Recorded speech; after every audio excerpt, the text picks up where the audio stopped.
Histórias assombradas. Minha irmã Maledite. Esse eu não sei se tem algo de sobrenatural, mas tem de Maledite. Olá, Ana e Matheus, como vocês estão? Me chamo Fulana, tenho 24 anos e hoje eu quero compartilhar um relato com vocês. Desde já agradeço por escolher o meu relato para fazer parte das histórias do canal. Acompanho vocês há anos e sempre tive dúvidas se deveria ou não contar. Eu acho que por serem situações desagradáveis mesmo. E sobre os nomes, fique tranquila, pois estarão alterados para dificultar a identificação. Vamos lá. Desde muito nova, eu sempre fui muito apegada à minha irmã. Fomos criadas juntas, em meio a muitas dificuldades, pois o nosso pai sempre teve nosso pai sempre teve sérios problemas com bebida. Confiança na própria família. Ele sempre teve sérios problemas com a bebida, com a confiança na própria família e problemas com comportamento, principalmente envolvendo raiva. Se quiser que eu conte as histórias do meu pai maledito, é só me pedirem resposta. Ok, ficarei feliz em compartilhar. Ok, pode contar se você se sentir à vontade. Bom, farei somente um breve resumo sobre a personalidade da Maledite após a descoberta sobre o meu noivado com meu atual marido. Assim que a minha irmã, Maledite, descobriu, desejou felicitações, fez algumas perguntas se eu estava feliz, se era isso que eu queria, etc e tal. Pois tive problemas no meu relacionamento anterior, sabe? E eu acabei por ser traída no relacionamento anterior. Após alguns meses de noiva já, a Maledite, vendo que um amigo do marido dela estava solteiro, ela queria empurrar esse amigo do marido dela para cima dele. Ah, não, ela queria me empurrar para cima dele, isso. Ela queria me empurrar para cima do amigo do amigo do marido dela, sendo que ela estava noiva. Dizendo que ele morava sozinho, que tinha uma boa posição, pois era policial, tinha uma postura e saberia como me proteger. Fora que idealizou a ideia de um churrasco de família com 2 policiais, pois o marido dela é policial também. Eu já briguei muito com ela e minha própria mãe defendendo o meu amor pelo Paulo. As mesmas, diziam que Paulo não era capaz de me proporcionar o relacionamento que eu merecia e que ele não era homem o suficiente. Fora que já direcionaram para mim a ofensa de que Paulo ficaria nas minhas costas quando nos casássemos e que dependeria de mim para tudo. Mas eu fui firme e segui o meu noivado, pois desde o primeiro momento eu sabia que o Paulo era um homem muito doce, muito gentil e que compreendia todas as coisas ruins às quais eu passava, residindo em um lar sem prosperidade e infeliz. Bom, vamos para a época que estava de home office devido à pandemia. Eu me casei em março, na verdade em fevereiro, mas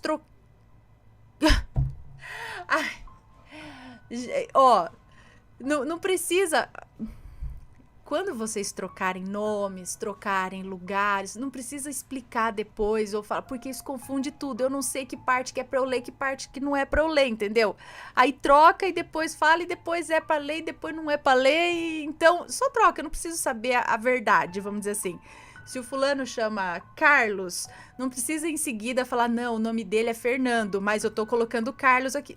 Não precisa, tá bom? Porque aí vai acabar identificando tudo do mesmo jeito. Enfim.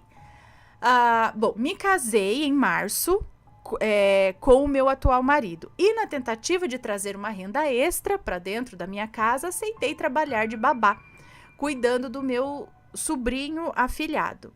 Eu estava feliz, pois meu sobrinho é o motivo de eu estar aqui hoje. No mês de seu nascimento, fui diagnosticada com depressão. Depressão pós-parto, provavelmente. Não. Do nascimento do sobrinho. No mês do seu nascimento, fui diagnosticada com depressão. Acabei tentando até contra a minha vida, devido a uma série de dificuldades que me acompanharam ao longo da vida. desisti da ideia, pois minha irmã Maledite teve problemas para engravidar no início do casamento. Entretanto, agora que deu certo, eu não poderia desistir. Peraí. Eu realmente precisava ver como seria o seu lindo rostinho. Peraí, quem teve dificuldade para engravidar foi a irmã dela, a Maledite. Aí agora que a irmã conseguiu engravidar, ela falou que não poderia desistir porque queria conhecer o rostinho do sobrinho. É isso. Mas voltando aqui, aceitei a proposta de trabalho e levei meu computador de trabalho para a casa dela. E dei início à minha jornada de cuidar do meu sobrinho enquanto trabalhava. Ou seja, 2 empregos. Meu marido trabalhava de motorista de aplicativo e estávamos na luta para comprar as nossas coisinhas, afinal, recém-casados, né? Em um certo dia, minha irmã chegou do trabalho cansada e com uma feição séria, sem muito papo. Perguntei se ela estava bem e se gostaria de conversar sobre o que estava chateando ela. Muito seca, ela respondeu: "Não, eu não tenho nada." Eu me calei, pois meu expediente estava acabando e mal vi a hora de voltar para minha casa. A energia estava pesada e senti que algo ruim viria da parte dela, caso ela resolvesse abrir a boca. Em um determinado momento, ela resolveu falar e disse: "Você está ocupada?" Ela falou, eu disse que não e que ela poderia falar. Ela iniciou uma série de comentários em relação ao meu marido ter batido no meu sobrinho, pois meu sobrinho estava falando que o tio Paulo bateu e que o tio Paulo machucou, sendo que eu sempre soube que desde o início do meu relacionamento que a minha irmã odiava o meu marido e que o olhava com desprezo e respondia a ele só por obrigação. Eu fiquei em choque, eu não tinha reação, eu apenas falei assim: "Um momento que eu vou ligar pro Paulo e vou conversar com ele e ver se isso realmente aconteceu." E logo ela revidou, dizendo: "Ele vai mentir, eu tenho certeza. Só que eu falo pra você aqui, eu não quero ele na porta da minha casa."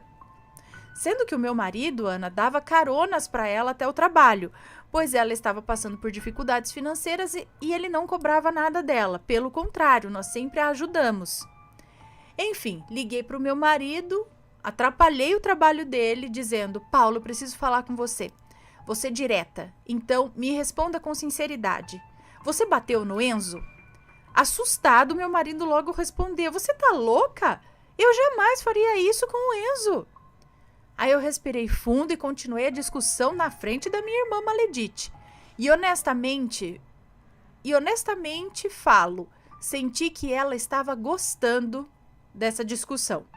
Enquanto o desespero e o desconforto tomavam conta de mim, sabe? Parece que ela estava gostando que eu estava desesperada e desconfortável. Era uma energia muito, mas muito ruim. O meu peito doía e eu sentia o meu corpo estremecer. Discutimos mais um pouco e combinamos de conversar melhor em casa, pois não estava bem. E o meu corpo só desejava ir embora dali, para que aquilo acabasse logo. Após o término da ligação, a Maledite virou, fazendo voz de coitada, e disse: "Olha, eu não quero causar desconforto entre você e o Paulo, mas eu, como mãe, tenho que defender o meu filho." Eu me calei mediante aos fatos. Tentei digerir tudo, mas realmente era muito difícil.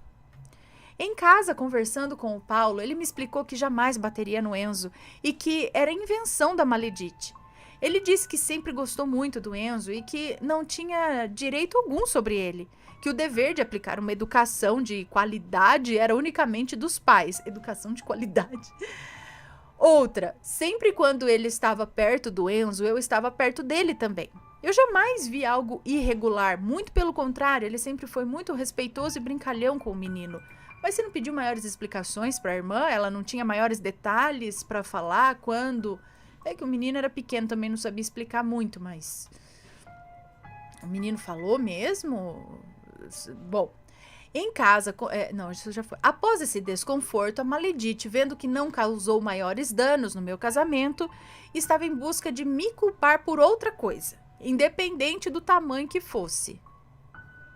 Tamanho, tipo, gravidade da coisa.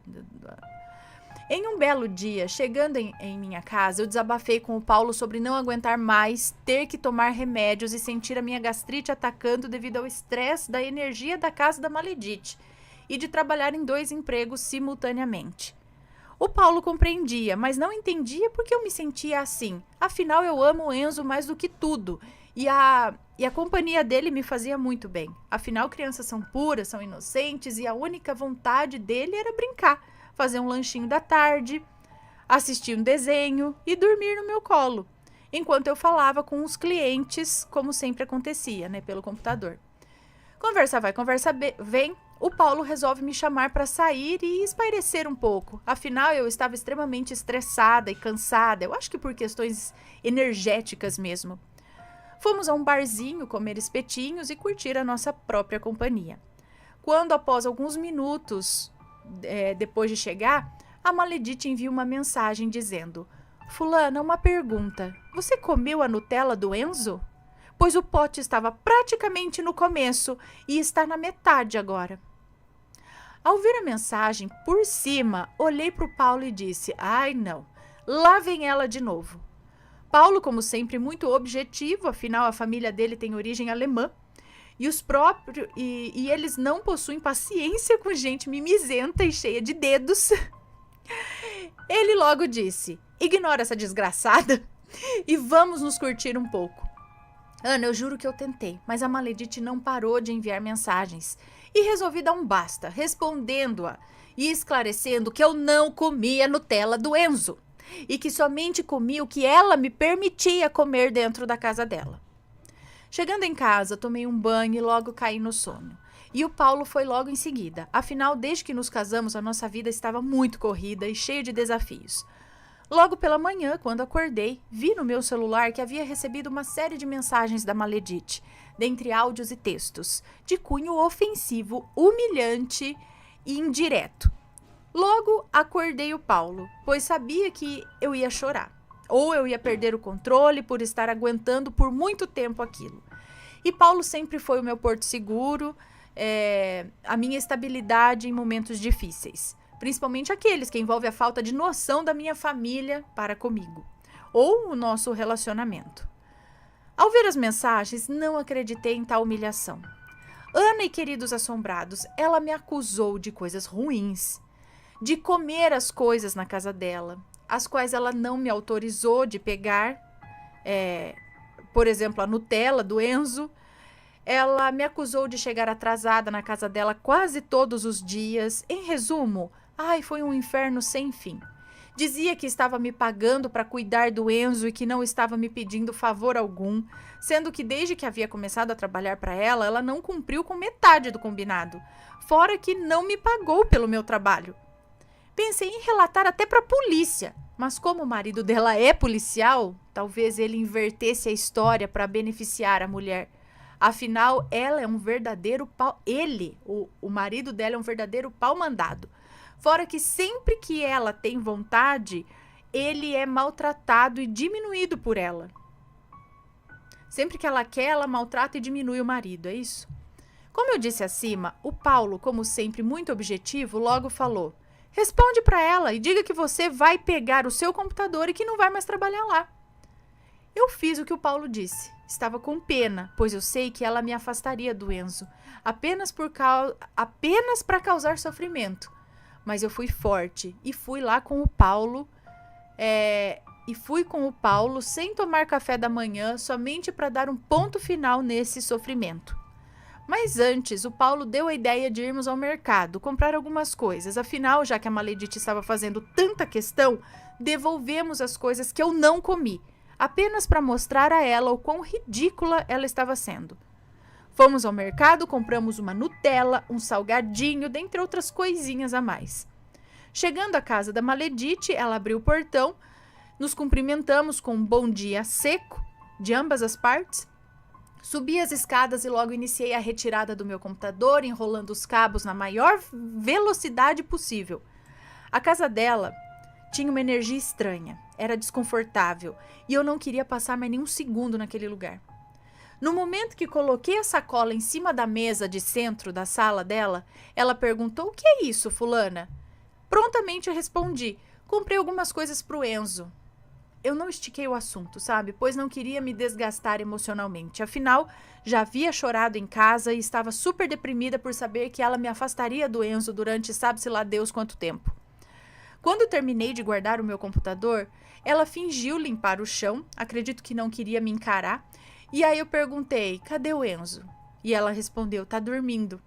E foi um pouco perto da escada, meio que atrapalhando a minha ida até ele. Perguntei se eu poderia vê-lo, e ela disse que não. Acabei por entender e fui embora, sem me despedir dela. Chorei muito dentro do carro do Paulo, mas sei que foi melhor assim, e desde então nossa relação nunca mais foi a mesma. Voltamos a nos falar recentemente, ela me pediu para cuidar do Enzo de novo, mas como estava ocupada e sem um pingo de vontade de cuidar, com receio de novas humilhações desnecessárias, eu decidi falar para ela que eu responderia depois. Mas como toda boa maledite, ela sempre quer a resposta na hora que a pergunta for realizada. E como não fiz isso, disse que não precisava mais, que ela daria um jeito. Desde então parou de falar comigo novamente, somente falando para minha cunhada o quanto eu sou ruim e distorcendo a história para que ela se passe como vítima. Mas como minha cunhada sempre foi muito sincera comigo, me contou sobre os comentários maldosos da maledite. Ana, novamente agradeço a oportunidade de contar o meu relato e saiba que possuo muitas, mas muitas histórias tristes e revoltantes na minha família. Então, caso tenha interesse, será um enorme prazer compartilhar com você, com o Matheus e com os assombrados. Um enorme beijo para você, sua família e para os assombrados que acompanharam o meu relato. Muita luz para vocês. Um beijo para você, muito obrigada. Então, ai que susto. Muitas vezes não tem, como eu sempre digo, não tem situações de magia e não sei o quê, mas existem situações de pessoas, muitas vezes de dentro da família, que são pessoas tóxicas, né? Pessoas que te fazem mal, que parece que ficam felizes quando você tá infeliz, sabe? Tem gosto em ver você na agonia. Acontece. Mas eu acho que, né, talvez, ela fala que tem muita coisa que acontece na família, né, teria que ter um acompanhamento, se não, é difícil você, assim, eu digo assim, acompanhamento psicológico, talvez ajude, mas é difícil quando tem várias pessoas, assim, numa vibe que não é muito legal, né? Tipo, você precisa ir, você também, você não consegue fazer as outras pessoas irem, mas você pode ir, você começa cuidando de você, né? Você começa, tenta se tratar, assim, porque a gente sabe que a pessoa fica muito machucada, né? Com tudo que aconteceu em volta. Então, buscar ajuda nisso, para cuidar do seu, pelo menos. Se as pessoas quiserem cuidar do dela, cuidem, senão você tá cuidando do seu. Entendeu? Porque, pelo que ela fala ali, toda a família, ela passa por situações nada agradáveis com irmã, com pai, né? Já deve ter acontecido várias coisas aí por conta do que ela falou do pai dela, né? Que também tinha problemas aí com a raiva, com bebida, com não sei o que lá. Então, provavelmente na infância também já passou por essas coisas, por isso que eu falo. Está gostando dos relatos no Reverso Assombrado? Então não se esqueça de deixar o seu like. E é claro, se ainda não for inscrito, se inscreva.